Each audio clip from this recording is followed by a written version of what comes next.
Madame, Monsieur, bonsoir et bienvenue à votre premier rendez-vous d'information sur Beurre TV. En voici les principaux titres. 19 mars, jour de la victoire. Benflis réunit les Moudjahidines. Abdelaziz Belaïd présente son programme électoral.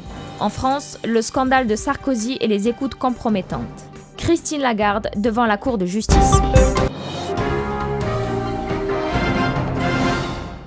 Il y a 52 ans aujourd'hui, depuis que le feu de la guerre coloniale de la France sur l'Algérie s'est éteint.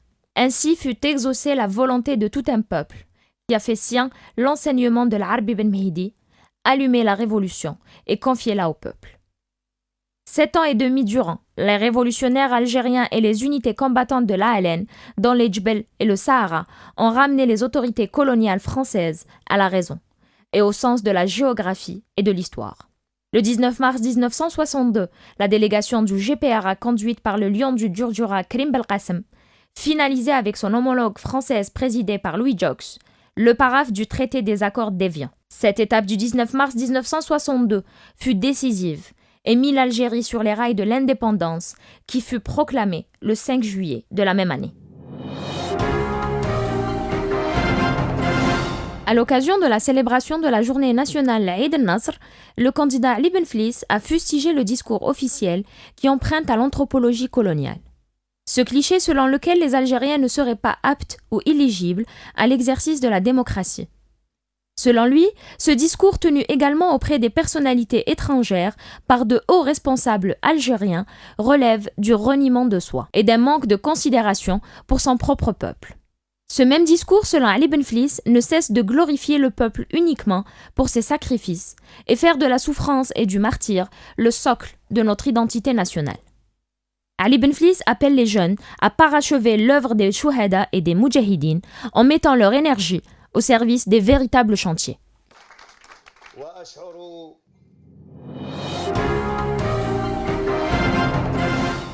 Lors d'une conférence de presse tenue au siège de sa permanence électorale, le candidat aux élections présidentielles, M. Abdelaziz Belaïd, a indiqué que les jeunes constituent la première cible de sa campagne électorale et a tenu à rappeler et rendre hommage à l'occasion du 19 mars, fête de la victoire, aux jeunes qui ont déclenché la guerre de libération nationale.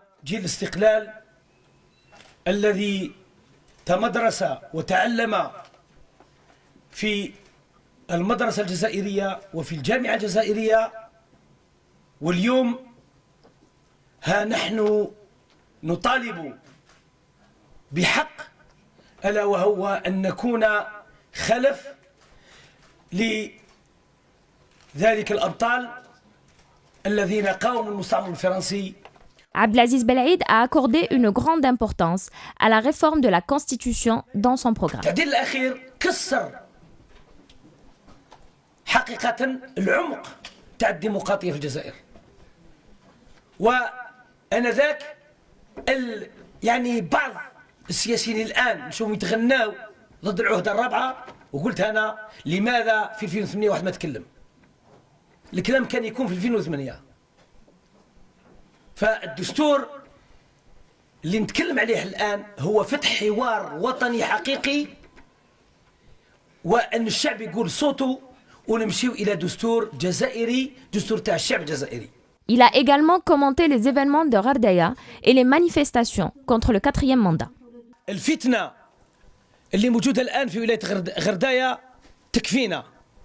الجزائر الآن محتاجة إلى استقرار. الجزائر محتاجة إلى لم الشمل.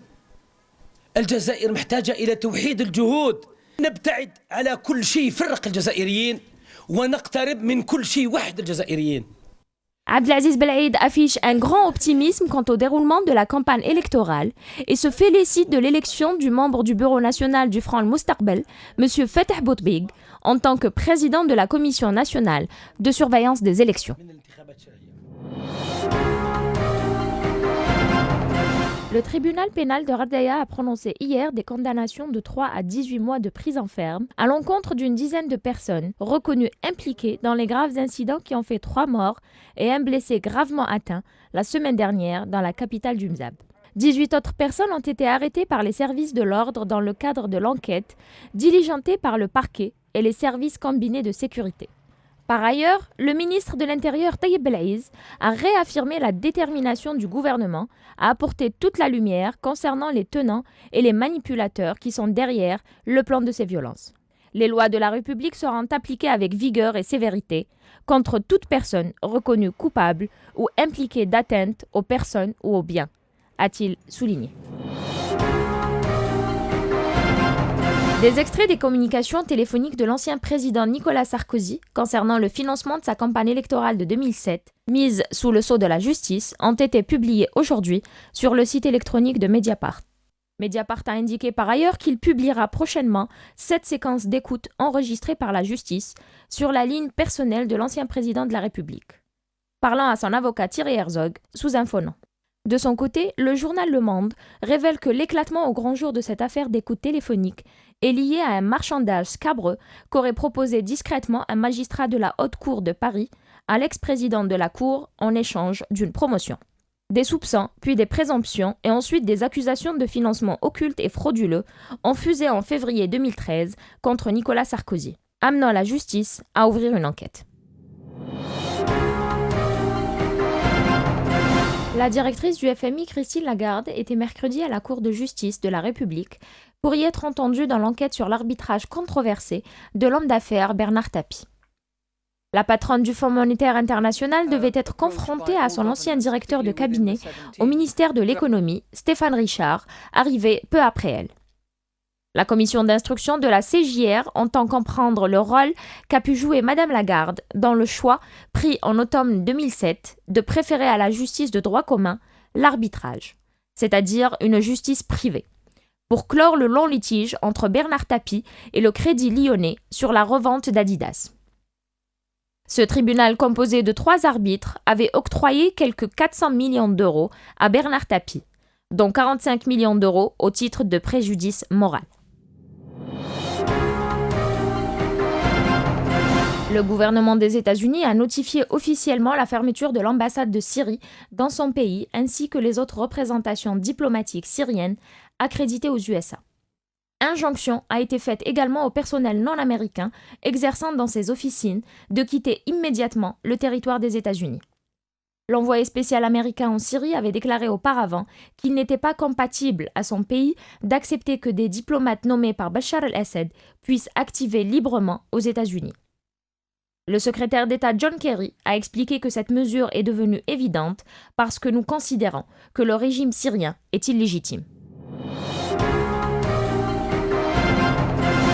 La cérémonie officielle de l'accord d'intégration de la Crimée et de la ville portuaire de Sébastopol à la Russie s'est déroulée mercredi à Moscou entre, d'une part, le président russe Vladimir Poutine et d'autre part, les nouvelles autorités des territoires de la Crimée, dont le président Vladimir Konstantinov, le premier ministre Sergueï Aksionov et le maire de Sébastopol, Alexis Tchali.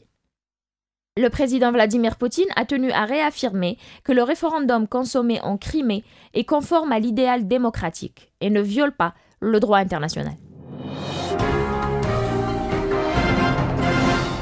2 officiers du génie militaire égyptien ont été tués dans un accrochage avec un groupe terroriste de Ansar Beit el-Maqdis. Un autre officier de la sécurité a été blessé dans les environs de Arab Cherkes, une localité du gouvernorat de El Qalyoubiya, a indiqué ce mercredi un communiqué du ministère de la Défense. Par ailleurs, la Cour criminelle du Caire a condamné à la peine capitale, ce mercredi, 26 membres de l'organisation terroriste, la Cellule de Suez, pour les chefs d'inculpation de création de groupuscules terroristes dont les objectifs étaient d'attenter au trafic maritime dans le canal de Suez et des églises de la frange copte du peuple égyptien.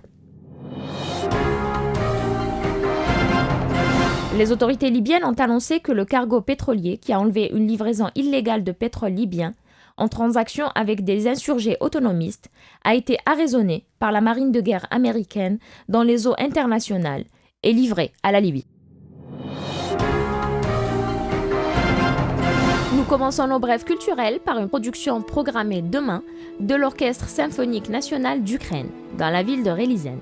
Sous la conduite de son maestro Volodymyr Sheiko, l'orchestre symphonique ukrainien donne aujourd'hui un concert dans la salle Mahidine Bashtarji. Sous la conduite de son maestro Volodymyr Sheiko, l'orchestre symphonique ukrainien donne aujourd'hui un concert dans la salle Mahidine Bashtarji du Théâtre National à Alger. Cet événement artistique est organisé sous le patronage de Madame la ministre de la Culture, en collaboration avec la direction de la culture de la wilaya de Relizem. Le public passionné de musique classique sera sûrement enchanté par des reprises de Beethoven ou Mozart ou autres noms célébrissimes dans le concerto. L'orchestre symphonique d'Ukraine sera l'hôte de la ville de Mostrenem après l'étape de Relizem. À l'Institut supérieur des arts et spectacles de Borj-el-Kifen, qui organise du 22 au 27 de ce mois les journées mondiales du théâtre. À l'Institut supérieur des arts et spectacles de Borj-el-Kifen, qui organise du 22 au 27 de ce mois les journées du théâtre mondial, sous le slogan « La formation est la base de l'innovation ». Un programme riche et varié meublera le déroulement de ces journées par des représentations de pièces, des conférences-débats et diverses animations. Ce sera aussi l'occasion pour de nouveaux talents d'exposer leurs produits à l'appréciation des professionnels et des organisateurs pour un prix d'honneur. Et pour terminer, nous irons à Marseille, qui abrite le festival de Babel Mad Music, animé à l'occasion du 10e anniversaire de son lancement. Cette édition de Babel Mad Music connaîtra quelques productions musicales de la troupe Imzad de Tamanrasset. La troupe Imzad, qui s'exporte pour la 4e fois consécutive dans cette manifestation, ne manquera sûrement pas de charmer les Marseillais et les inviter avec les rythmes et les mélodies subliminales des fins fonds de la Hagar algérienne.